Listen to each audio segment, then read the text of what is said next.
Imagine standing at your own wedding, surrounded by family members who laugh at you, call you worthless, and try to shame you on the biggest day of your life. But instead of breaking down, you smile because you know a secret they don't. And when you reveal your $90 million success, the entire room falls silent. I always thought my wedding would be the happiest day of my life. I never imagined it would become the moment I finally showed my family who they'd underestimated. But to understand what happened at that reception, you need to know how I got there. My name is Ella Tran, and I grew up in Austin, Texas, under the crushing weight of my father's standards. Jonathan T.R. wasn't just respected, he was practically royalty in the world of real estate, having built Tran Holdings into a powerhouse across the Southwest. Every family dinner was more like a board meeting, talks of market flips, zoning laws, and million-dollar deals, and always my older sister Michelle was at the center of it all, his golden child, his sponsored person. But me, I was the artsy one. At least that's how my father dismissed me when I chose software development over business school. You're too smart to waste time behind a computer screen, he said. Coders work for CEOs, Isabel. They don't become them still. I followed my instincts, while Michelle took her place at Tran Holdings. I pursued a degree in computer science at Stanford, graduating top of my class at 26, an achievement my father ignored. He was too busy flying to New York for Michelle's promotion to coup over the next 4 years. I worked at tech startups from San Francisco to Denver, quietly building experience. At every family holiday I'd get the same passive-aggressive comment, so still hopping between jobs they didn't know. I was laying the foundation for something big in a tiny apartment above a coffee shop in Boulder. I began coding what would become Aegis Core, a next-gen cybersecurity framework that used AI to preemptively detect and block evolving threats. No one believed in me except my college roommate Isla, who became my first hire after I secured angel funding when I got engaged at 30. I kept the success of Aegis Core to myself even as the company grew to 60 employees and closed a $90 million Zero Series B round. My parents still treated me like a woo-word child, so when my father made a snide remark during the wedding toast, well, at least one of my daughters made it. I took the mic and smiled. I'd like to thank everyone for being here, especially my investors. Aegis just closed a $90 million Zero deal last week, and yes, I'm the CEO. The silence was delicious. Michelle dropped her glass. Now, that was a wedding day.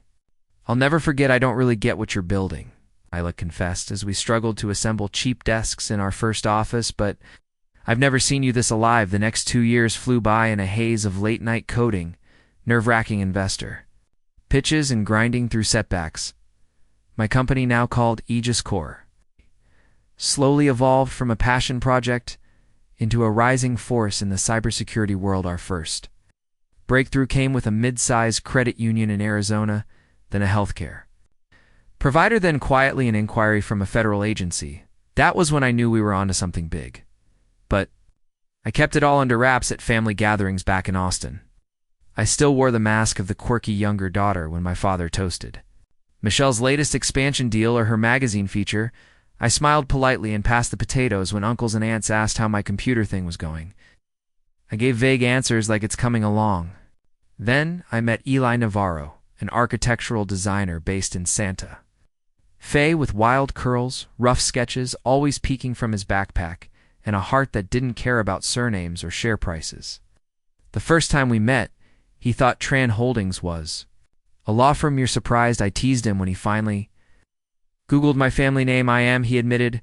You're nothing like them. You're real. We fell in love over late-night ramen and sketch pads, dreaming of a life where our work made things better, not just richer. When Eli proposed a year later with a handcrafted ring and a shaky voice, I said yes without blinking, but of course my father had thoughts. An architect, he muttered over steak one evening. Couldn't you find someone in business with him? He's designing the new civic arts complex, I replied. His firm just beat out 3 national chains, my father snorted. So a fancy construction worker. Michelle's husband runs one of the largest hedge funds in the state. That's ambition. I looked at Michelle's husband, bland smile, eyes glued to his phone, and then at Eli, who was helping my niece pick out paints for her school project. Earlier that day, the contrast was blinding. Planning the wedding became a battleground. My father insisted on turning it into a power lunch in tuxedos. My mother Ever the peacemaker gave in. Even Michelle, in her perfectly tailored suit, pulled me aside. "Just let him have this. You know how he is," she said, "and it's not like you're paying for it." But I was. Every flower, every seat, every glass of wine, all covered by a jesser's profits, they had no idea, and I intended to keep it that way until the reception. If you've ever had to smile through silence while building something no one believed, and hit that subscribe button, because what happened next at the wedding, let's just say the real vows weren't the only thing that left the room. Speechless, what no one at that wedding knew, not even Eli, was that Aegis Core had quietly gone public. Just 2 weeks earlier, in a massively oversubscribed IPO, my 38% equity stake now worth $90 million zero. And that wasn't even the biggest secret.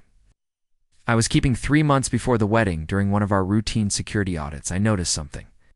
Tran Holdings, my father's pride and joy, had multiple unpatched vulnerabilities in its outdated cybersecurity infrastructure, the kind my team built Aegis Core to prevent. I could have alerted them. I didn't. Instead, I monitored the system from afar. I watched as minor breaches slipped through phishing attempts, low-level data leaks, unauthorized access. I ensured nothing critical was ever exposed. It's just enough to rattle the board and trigger stock volatility, then using a network of shell companies, I started buying stock quietly, aggressively. By the time the wedding invitations went out, I had acquired 22% of Tran Holdings. My father still thought I was just his idealistic daughter with a computer hobby. He had no idea the woman he mocked over dinner was now one of his company's largest shareholders. The wedding day arrived, clear skies, mountain breeze, everything looked picture perfect, from the floral arch we built together to the small hand-painted name cards on each table. It was exactly what Eli and I envisioned, but the reception that was always going to be my moment. I sat at the head table, my fingers gently laced with Eli's under the white linen. My father stood lifting his champagne flute, his custom-tailored navy. Tom Ford caught the light as he walked toward the mic, flanked by 200 guests in designer gowns and tuxedos. The room hushed. Even the servers paused. I studied his expression. Polished, commanding, but tinged with something colder tonight. This wasn't just a toast, it was an ambush. When Isabel was born, he began, voice echoing across the ballroom. I had such dreams for her. The Tran family has always stood for excellence, for legacy. Glanced at Michelle, who gave a small, proud smile. My father started our company with nothing. I turned it into a regional empire, and Michelle, of course, is continuing that legacy with brilliance and grace. He paused, took a slow sip, but Isabel, a flicker of a smirk. Isabel chose to code a career for people who work for visionaries, not become them. A few chuckles, a few raised eyebrows. I saw Eli shift beside me, fury in his eyes beginning to rise. I gently tightened my grip on his hand. Not yet, the real toast hadn't even started, and now she's married. An architect, my father's lips curled. It might have passed for a smile to the untrained eye, but I knew better. It was a sneer, I suppose.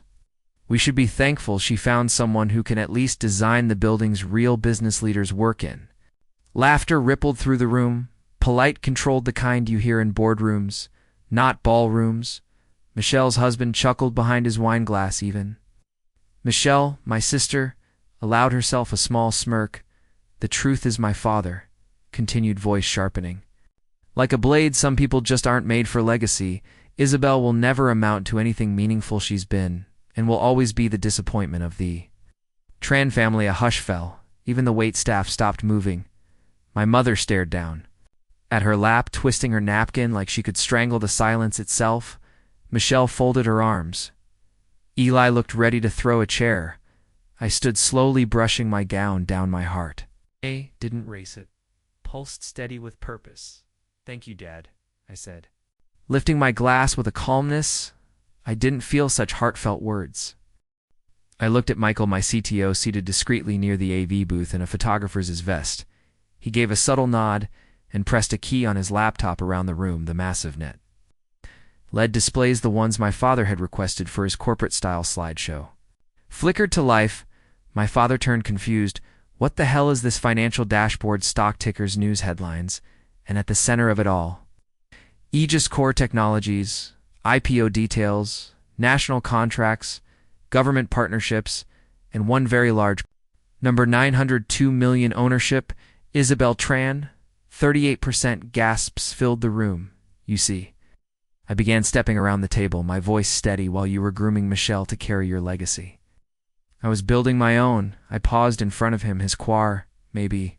You've heard of it, the adaptive AI-based cybersecurity system, now used by 6 of the 10 largest financial institutions in the country? My father's face turned gray. Michelle's mouth parted, stunned. Her husband was frantically scrawling his phone.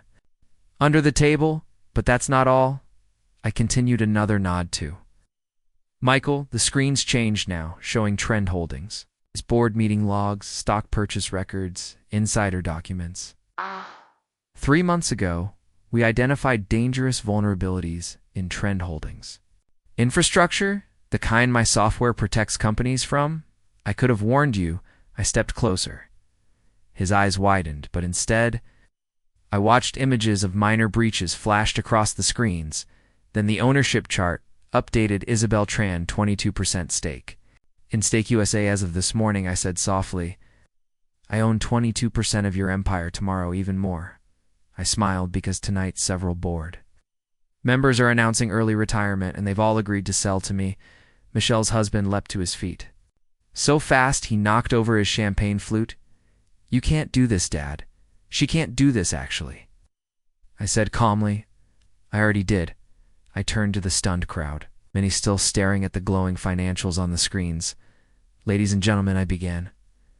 Thrilled to announce that beginning tomorrow, Aegis Core Technologies will initiate a strategic merger with T-Aaron.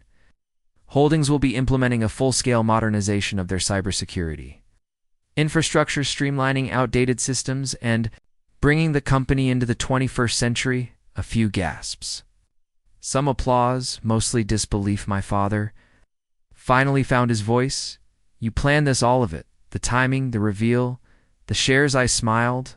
I learned from the best. Dad, isn't this what you always preached? Find the cracks. Control the narrative. Strike when no one sees you coming. Reporters who had come to cover what was meant to be the society wedding of the season were now scrambling with their phones, whispering into microphones, live posting. Headlines like bride announces $3 merger at her wedding and she's the CEO. My father's face was the color of a sunburn. Michelle looked like someone had pulled the floor out from under her. I walked back to Eli, who stood, proud hands tucked in his jacket pockets, eyes full of admiration. You ready to face the cameras, Mr. Tira Navarro? I teased. He grinned. Lead the way, Mrs. Tran Navarro, CEO of Aegis Core Technologies. The aftermath unfolded exactly as I expected, and a little more. The merger dominated headlines for weeks. Analysts praised the deal, citing it as a case study in stealth leadership and visionary execution. Tran Holdings stock surged once investors realized Aegis Core was the engine behind the transformation. Michelle was quietly moved into an advisory position. My father, he stayed on the board, but for the first time in his life, he wasn't steering the ship. At our first board meeting together, I slid a folder across the long glass table. Here's the infrastructure. Okay, upgrade package. I'll need your signature before close of business. He looked at me long and searching, then he picked up the pen. You really did it, he said. You built something incredible. I nodded. Yes, I did it without your name, your approval, or your rules. And that's the part that still stings, isn't it? He didn't reply, just signed the papers at the door. He paused. Your mother wants you over for dinner this Sunday. I smiled. I'll be there, and this time, Dad, I'll give the toast. A year later, Aegis Core Trans Systems was valued at over $3,200,000,000. Zero. My father still sits on the board, though now. He listens more than he speaks. Michelle found a softer rhythm running a local nonprofit, and as for me, I rewrote the legacy, and this time it was one worth inheriting. And my mother, she finally started speaking up at family dinners. It's not just nodding along, but actually speaking. Eli and I bought a modern penthouse overlooking boulders as Flatirons, though. I kept my tiny apartment above the coffee shop, the one where I built Aegis Core's first prototype. Some nights I still go there. I sit by the old desk, fingers hovering over the same keyboard, remembering the quiet hours. When everyone thought I was wasting my time, the media loves to frame it as a revenge tale, the overlooked daughter taking over her father's empire.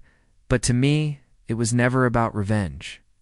It was about reclaiming power on my own terms, about showing that success doesn't need anyone else's blueprint.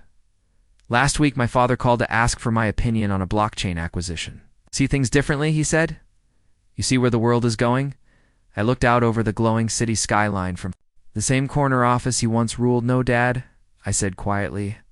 I don't just see the future. They build it, and that will always be worth more than any legacy he could have left behind. You've made it this far. Thank you for listening to my story. It wasn't easy to share, not the pain, the doubt, or the years I spent being underestimated by the people I thought were supposed to lift me up, but maybe that's why I had to tell it, because I know I'm not alone. So many of us are told we don't belong, that our dreams are too different, too impractical, too far from the safe path, but I'm here to tell you, you don't need their permission to build the life you deserve. If you've ever been dismissed, talked over, or told your value lies in fitting into someone else's mold, leave a comment below.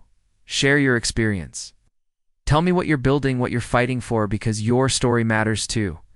And if you believe in lifting up those who've been pushed down and rewriting legacies and reclaiming worth, hit that subscribe button. There's more to come, more stories like mine, maybe even yours.